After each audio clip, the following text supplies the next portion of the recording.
Bismillahirrahmanirrahim. Assalamu alaikum, dear students. Welcome to the platform of Noor School and College Mansehra for online class of physics grade 12. Dear students, today we are going to discuss the special theory of relativity from the chapter Modern Physics. Dear students, as we know that in the previous lecture we discussed the importance of the conditional nature of physics, यानी पिछले lecture में हमने ये चीज़ discuss की थी कि physics की जो स्टडी होती है वो कंडीशनल है।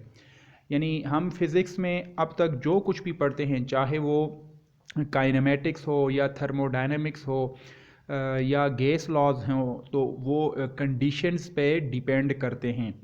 तो उसके बाद हमने फिर एक स्पेशल केस लिया था कि आइंस्टाइन ने कौन सी कंडीशन को सीरियसली लिया था और उसने जो फिज़िक्स में फिर जो कुछ उसने परफॉर्म किया उसके पास बड़े शॉकिंग रिजल्ट्स आए थे। तो डियर स्टूडेंट्स, आज हम स्पेशल थ्योरी ऑफ रिलेटिविटी के बारे में पढ़ेंगे कि what is special theory of relativity और उसके जो बेसिक दो पोस्टुलेट्स हैं वो कौन से हैं। तो चलें स्टूडेंट्स, इसको प्रॉपरली हम लोग स्टार्ट करते हैं।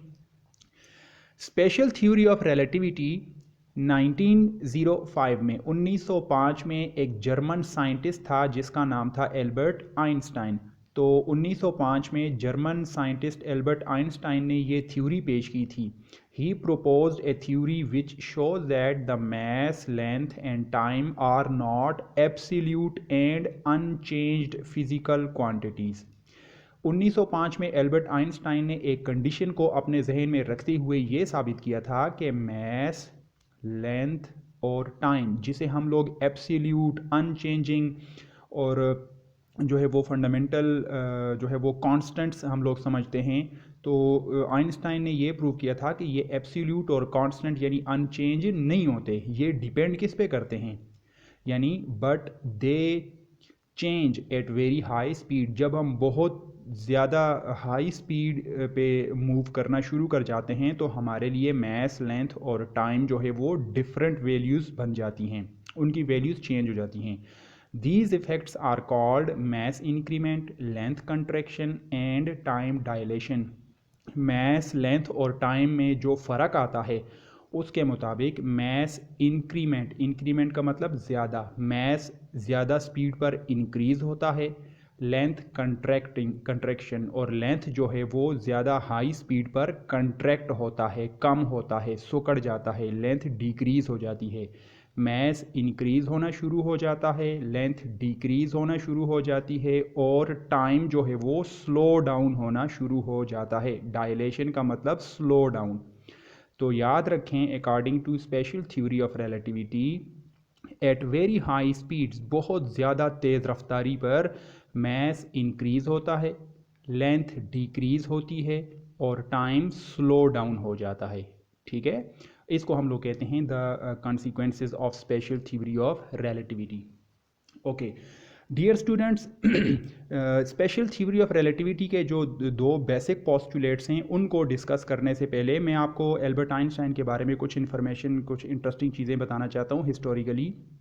कि एक जाना पहचाना फिज़िसिस्ट या साइंटिस्ट है जिसको दुनिया का हर बंदा जानता है। फ़िज़िक्स में मतलब इसका एक बड़ा रोल है, बड़ा कैरेक्टर है, बड़ा नाम है। तो ये 1879 में जर्मनी के अंदर पैदा हुआ। तो ये जर्मन था और अकीदे के एतबार से ये एक ज्यू था, यहूदी। जिस तरह मुसलमान और क्रिश्चियन, इसी तरीके से यहूदी ज्यू था। फिर 1901 में ये एक ऑफिस में क्लर्क भर्ती हो गया था। क्लर्क जो आम जो ऑफिस के अंदर काम करते हैं ना, क्लर्क, ये वो भर्ती हो गया था। अब चूंकि गरीब आदमी था तो इस वजह से मतलब ये आगे पढ़ाई जारी ना कर रख सका, तो इस वजह से इसको ऑफिस में काम करना पड़ा एज अ क्लर्क। जिस वक्त ये अपने ऑफिस के अंदर क्लर्क का काम कर रहा था, तो चूंकि इसको फ़िज़िक्स को पढ़ने का, समझने का और डिबेट में हिस्सा लेने का बड़ा शौक़ था, तो ये साथ साथ जो है वो अपनी रिसर्च भी अपने तौर पर करता गया। तो इसकी रिसर्च ने इसको जो है वो एक तो ये वाले बेसिक फार्मूले दिए कि मैस चेंज होता है, लेंथ कंट्रैक्ट होता है, टाइम डायलेट, और फिर मैस वाले फार्मूले से उसने ये चीज़ प्रूव की थी कि E = mc², और ये 1905 की बात है।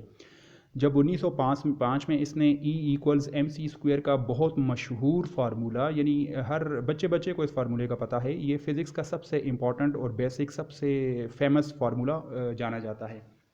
तो जब इसने ये फार्मूला पेश किया तो उस वक्त पूरी दुनिया जो है वो फिर आइंस्टाइन को पहचानने लगी। उससे पहले आइंस्टाइन का किसी को मालूम ही नहीं था। तो 1933 फिर 1933 में ये अमेरिका चला गया, क्योंकि अमेरिका दुनिया के अंदर जितने भी लोग हैं जो एक्स्ट्रा जीनियस लोग होते हैं, तो अमेरिका उनको अपनी तरफ बुलाता है या उनको माइग्रेट करवाता है, तो उनकी खिदमत लेता है। तो फिर 1933 में अमेरिका ने आइंस्टाइन को अमेरिका में बुलाया, तो आइंस्टाइन अमेरिका चला गया था। और 1933 ही में हिटलर ने जर्मनी के ऊपर कब्ज़ा कर लिया था। अब चूंकि ये जर्मनी का रहने वाला था, तो हिटलर ने जब जर्मनी के ऊपर कब्ज़ा किया तो हिटलर ने यहूदियों का कत्लेआम शुरू किया। तो अमेरिका ने ये सोचा कि आइंस्टाइन एक जीनियस है, तो ये भी कहीं मारा ना जाए, तो इसको अमेरिका बुलाना चाहिए क्योंकि ये अजीम साइंटिस्ट है। तो जर्मनी ने इसको अमेरिका में 1933 में बुलाया। फिर अमेरिका के अंदर जो है ये अपनी रिसर्च वगैरह करता गया और फिर 1939 में इसको नोबेल प्राइज़ ही मिला। और याद रखें, ये नोबेल प्राइज़ आइंस्टाइन को इस फार्मूले पर या मैथ, लेंथ और टाइम वाले पर नहीं मिला। ये आइंस्टाइन को बिल्कुल डिफरेंट एक कंसेप्ट के ऊपर जो है वो नोबेल प्राइज़ दिया गया। वो हम बाद में डिस्कस करेंगे। वो फ़ोटो इलेक्ट्रिक इफ़ेक्ट के ऊपर इसको नोबेल प्राइज़ मिला था। बहरहाल फिर 1948 में ये चूँकि इतना मशहूर हो गया था कि 1948 में इसको इज़राइल मुल्क का सदर बनाने की ऑफ़र पेश की गई, जबकि इसने बिल्कुल इनकार कर दिया था। इसके मुताबिक ये मतलब साइंटिस्ट का जो है वो पॉलिटिक्स के साथ कोई काम नहीं होता। अकॉर्डिंग टू आइंस्टाइन ने कहा था कि मेरा काम सिर्फ इक्वेशन है, रिसर्च है और तहकीक है, मेरा जो है वो पॉलिटिक्स के साथ कोई काम नहीं है। तो 1948 में इसको इसराइल का सदर बनाने की पेशकश हुई, तो इसने इनकार कर दिया था। फिर 1955 में बिलाखिर ये फोत हो गया था। ओके डियर स्टूडेंट्स, ये तो एल्बर्ट आइंस्टाइन की उसकी लाइफ के बारे में और ये उसकी कंट्रीब्यूशंस के बारे में कुछ था। अभी हम लोग पोस्टुलेट्स को डिस्कस करते हैं कि what are the postulates of special theory of relativity. तो इसके बेसिकली दो पोस्टुलेट्स हैं, postulate number 1, postulate number 2। Postulate मफरूज़ों को कहते हैं, कुछ नताइज जो किसी थ्योरी से जो रिजल्ट्स निकलते हैं उनको पोस्टुलेट्स कहा जाता है। तो पहला postulate, all the laws of physics remain same in all inertial frames, कि फ़िज़िक्स के जितने भी लॉज हैं वो सेम रहते हैं तमाम इनर्शियल फ्रेम में। याद करें हमने इनर्शियल फ्रेम कौन से फ्रेम को कहा था, जिसमें एक्सेलरेशन ज़ीरो होती है। अब इसकी एक्सप्लेनेशन देखें, we get same results in an experiment when we perform that experiment either at rest or in uniform motion. हमें हमेशा एक ही रिज़ल्ट मिलता है जब हम कोई भी एक्सपेरिमेंट परफॉर्म करें, चाहे वो रेस्ट पर परफॉर्म करें या यूनिफॉर्म मोशन में परफॉर्म करें। यानी एक ही एक्सपेरिमेंट आप रेस्ट पर भी करें और उसको यूनिफॉर्म मोशन में भी परफॉर्म करें, तो दोनों एक्सपेरिमेंट्स का रिज़ल्ट सेम आएगा। उसकी वजह क्या है, रेस्ट पे एक्सेलरेशन ज़ीरो और यूनिफॉर्म मोशन में भी एक्सेलरेशन ज़ीरो। तो इसलिए रेस्ट वाले एक्सपेरिमेंट में जो डेटा मिलेगा वो यूनिफॉर्म मोशन में भी वही डेटा आएगा। क्लियर? तो इसका ये मतलब है, we get same results in experiment when we perform that experiment either at rest or in uniform motion. तो ये पहला पोस्टुलेट है कि all the laws of physics remain same in all inertial frames. दूसरा postulate, speed of light is a universal constant, कि light की जो speed है वो पूरी यूनिवर्स में एक कांस्टेंट है, वो ना कम होती है ना ज़्यादा, और इसकी वैल्यू होती है 3 × 10⁸ मीटर पर सेकेंड, यानी तकरीबन 3 लाख किलोमीटर पर सेकेंड। और इससे इंटरेस्टिंग एक रिज़ल्ट सामने आता है कि nothing can move faster than light, के रोशनी से तेज़ कोई भी चीज़ नहीं जा सकती। आप चाहे जितना भी फोर्स लगाएं, जितना भी ज़ोर लगाएं किसी चीज़ को मूव करवाने में, उस चीज़ को आप स्पीड ऑफ लाइट से क्रॉस नहीं कर सकते। यानी कोई भी चीज़ स्पीड ऑफ लाइट से तेज़ मूव नहीं करती। ये हम आगे डिस्कस करेंगे। अब एक आइंस्टाइन के जो है मशहूर एक कोटेशन है, ये ख़ास तौर पर स्टूडेंट्स के लिए इम्पॉर्टेंट है, तो आई होप आप इससे कुछ फ़ायदा उठाएंगे। According to the quotation of Einstein, if you lack the imagination, there is no hope for you to understand physics. इसका मतलब ये है कि फ़िज़िक्स में जो ज़्यादा डिस्कवरीज होती हैं, फ़िज़िक्स का ज़्यादा दारोमदार इमेजिनेशंस पर होता है।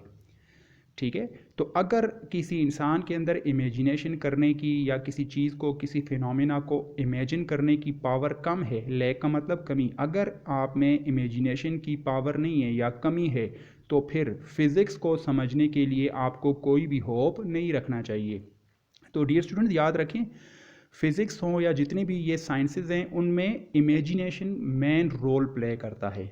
इमेजिनेशन का ये मतलब है कि हम अगर किसी इवेंट को अपने जहन के मुताबिक इमेजिन करें, इमेजिनेशन, तो ये इसका बड़ा मशहूर कोटेशन है कि if you lack the imagination then there is no hope for you to understand physics. तो फिज़िक्स को समझने के लिए आपको अपनी इमेजिनेशन पावर को इंक्रीज़ करना पड़ेगा। Okay, dear student, this was some historical background of special theory of relativity.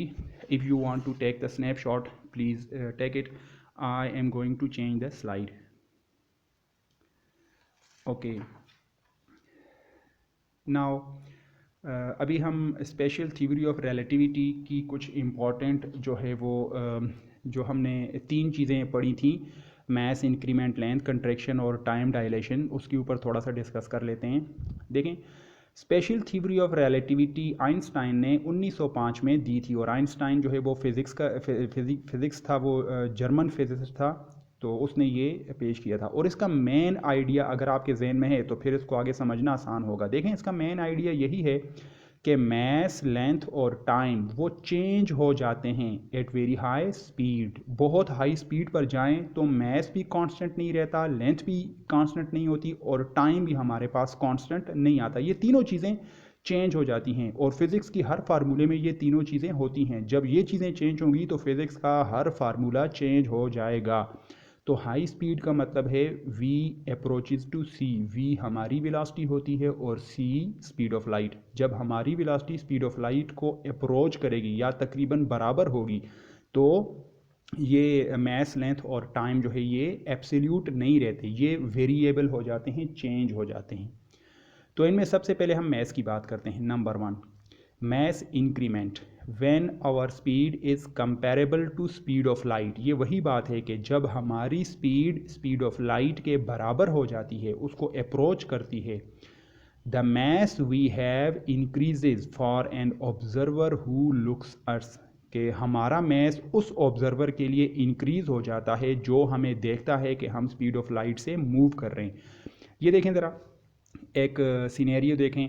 फ़र्ज़ करें ज़मीन के ऊपर ये एक ऑब्ज़र्वर खड़ा है, ये ऊपर हवाई जहाज़ उड़कर आगे जा रहा है। हवाई जहाज़ के अंदर जो पायलट बैठा है उसको ज़रा देखें। पायलट के लिए the pilot measures his normal mass. उस पायलट वो जो स्पीड ऑफ लाइट के बिल्कुल करीब है, उससे उस वेलोसिटी के साथ मूव कर रहा है, तो वो जो पायलट है अपने एरोप्लेन या हवाई जहाज़ के हिसाब से रेस्ट पर है।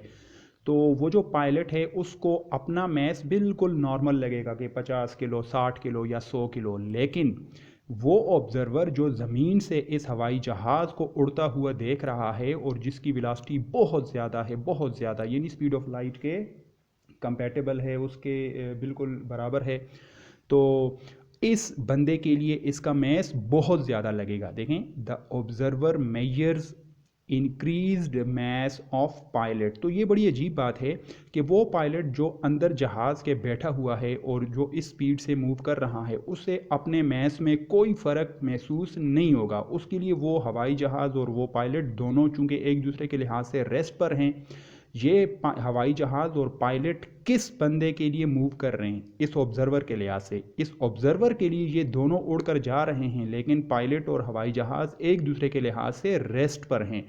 तो उस वजह से पायलट को अपने मैस में कोई फ़र्क नहीं लगेगा, लेकिन इस ऑब्ज़र्वर के लिए जहाज़ और पायलट दोनों का मैस बहुत इंक्रीज़ हो चुका होगा। ठीक है, तो इसको कहते हैं मैस इंक्रीमेंट। इसका जो फार्मूला आइंस्टाइन ने जो डिराइव किया वो ये है कि m is equal to M nought divided by 1 minus V square by C square square root. ये जो डिनोमिनेटर में फैक्टर है 1 minus V square by C square, इसको रिलेटिविस्टिक फैक्टर कहा जाता है। अब देखें इसमें ये जो एम नॉट है, एम नॉट का मतलब है रेस्ट मैस, वो मैस जो हम किसी चीज़ का किस वक्त मेजर करते हैं, जब वो रेस्ट पर हो। तो M nought is rest mass. और ये वाला जो एम है इसको रिलेटिविस्टिक मैस कहते हैं। रिलेटिविस्टिक मैस वो मैस जब कोई चीज़ स्पीड ऑफ लाइट को अप्रोच करे तो उस वक्त उसका जो डिफरेंट मैस आएगा उसे एम से रिप्रेजेंट करते हैं। इसको सिर्फ एम लिखते हैं, इसके साथ नॉट या टी या आर कुछ भी नहीं लिखते, ये एम है। तो this is the mass measured during the motion. जब मोशन के दौरान उस चीज़ का मैस अगर कोई ऑब्जर्वर मेजर करे तो वो ये फार्मूला यूज़ करेगा। Clear? This is called relativistic mass. अच्छा डियर स्टूडेंट्स, एक आप लोगों के लिए क्वेश्चन है, interesting question. Find relativistic mass if velocity is equal to 0.5 c। 0.5 c का मतलब ये है कि स्पीड ऑफ लाइट का आधा, यानी ये 1.5 लाख किलोमीटर की रफ्तार से अगर कोई चीज़ मूव करे तो उसकी वेलोसिटी 0.5 c होगी। अगर आप इस वैल्यू को इस इक्वेशन में यूज़ करें तो फिर देखें ये मैस आपके पास कितना आता है, ये आपने कैलकुलेट करना है।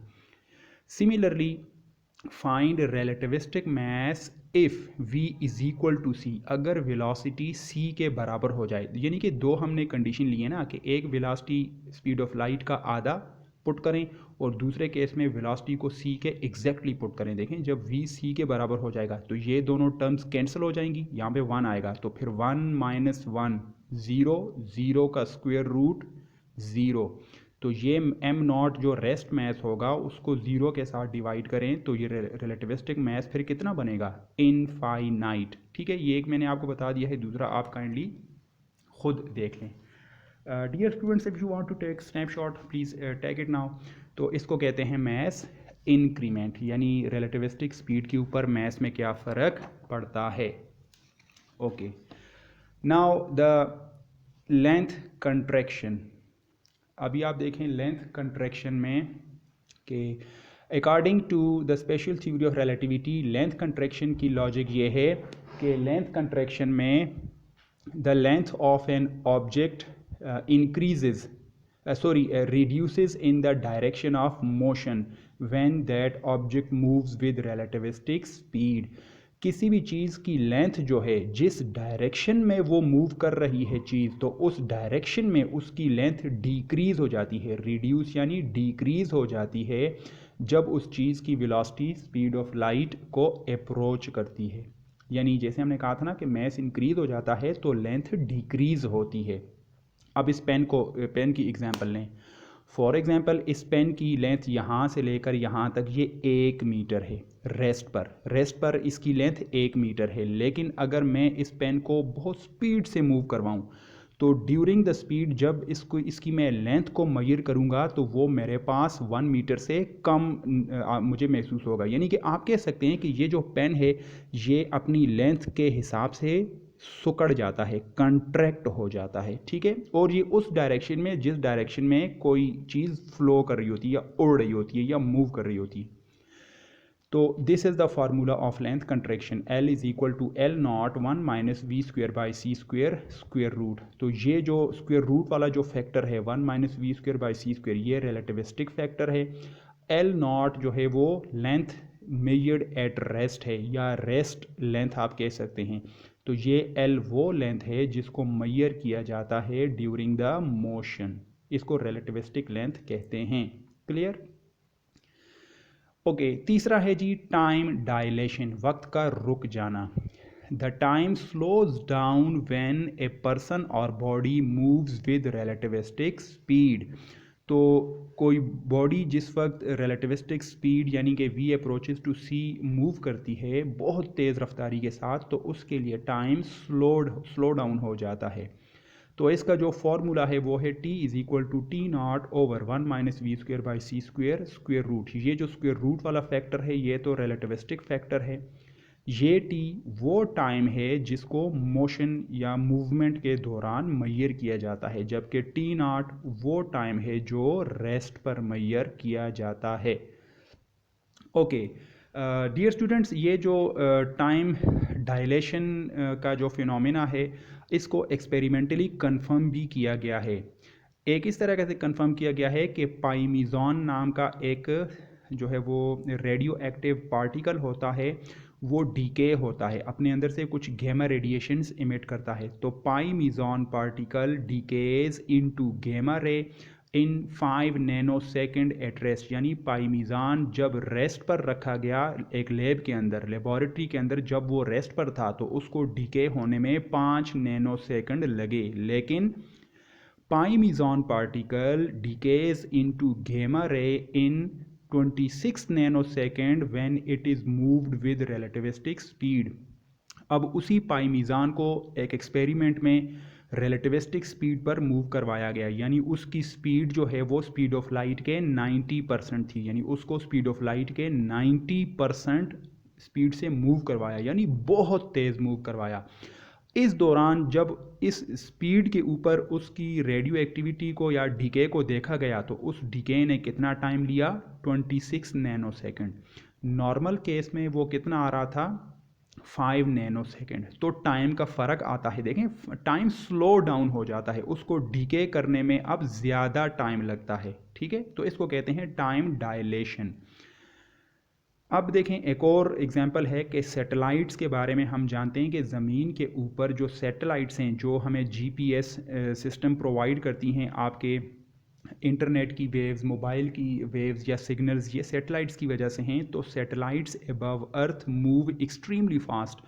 वो satellites with respect to earth बहुत स्पीड से मूव करते हैं। After every 24 hours their time slows down. Relativistic speed या हाई स्पीड की वजह से उनका टाइम भी स्लो हो जाता है ज़मीन की निस्बत, which is reset every day, जिसको हर दिन रीसेट किया जाता है विद टाइम ऑन अर्थ।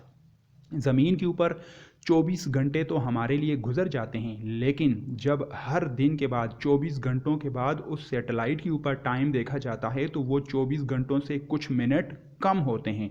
तो हर रोज़ उन सैटेलाइट्स के ऊपर उस टाइम को दोबारा अगले दिन के लिए ज़मीन के साथ रीसेट किया जाता है। तो ये दोनों एक्सपेरिमेंटल कन्फर्मेशंस हैं टाइम डायलेशन की। लेकिन लेंथ कंट्रैक्शन और मैस का तो खैर एक्सपेरिमेंटल हो गया, लेकिन लेंथ कंट्रैक्शन अभी तक कोई इस तरह का एक्सपेरिमेंट परफॉर्म नहीं किया गया। और मैस इंक्रीमेंट का एक्सपेरिमेंट इलेक्ट्रॉन्स के ऊपर परफॉर्म किया गया है कि इलेक्ट्रॉन्स को लेबॉरेटरी के अंदर स्पीड ऑफ लाइट से मूव करवाने की कोशिश की गई, लेकिन स्पीड ऑफ लाइट के नज़दीक पहुंचकर इलेक्ट्रॉन के ऊपर जितना मज़ीद ज़ोर लगाने की कोशिश की, इलेक्ट्रॉन्स ने स्पीड ऑफ लाइट को क्रॉस नहीं किया। तो इसका यही मतलब है कि सेकंड पोस्टुलेट ठीक है कि कोई भी चीज़ स्पीड ऑफ लाइट को क्रॉस नहीं कर सकती।